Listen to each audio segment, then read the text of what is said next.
সকলেই বলুন সাল্লাল্লাহু আলাইহি ওয়াসাল্লাম।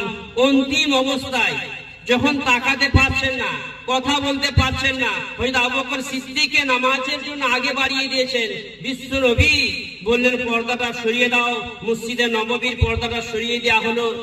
সেই মসজিদে নববী এই কিছুদিন পূর্বেই আল্লাহর মেহেরবানি, আপনাদের দোয়ার বরকতে সেই মসজিদে নববী থেকে ফিরে এলাম আমি। লক্ষ লক্ষ মানুষের সমাবেশ, আল্লাহর আশিকে রাসূল, আশিকে ইলাহি, তারা আল্লাহর মহব্বতে গিয়েছেন। তো সেই মসজিদে নববীতে বিশ্ব নবী বললেন যে পর্দাটা সরিয়ে দাও। হযরত আবু বকর সিদ্দিক নামাজ পড়ছেন, সাহাবারা সাজদার মধ্যে রয়েছেন। বিশ্ব নবী তাকাতে পারছেন না।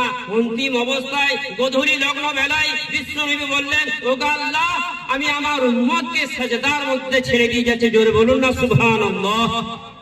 আমার উম্মতকে তাসের আড্ডায় নয়, আমার উম্মতকে জোয়ার আড্ডায় নয়, আমার উম্মতকে গাঁজার আড্ডায় নয়, ক্লাবে নয়, আমি বিশ্বনবী মুহাম্মদুর রাসূলুল্লাহ আপনার বান্দাকে, আমার মহব্বতের উম্মতকে নামাজের অবস্থায়, সাজদার অবস্থায় ছেড়ে দিয়ে যাচ্ছি।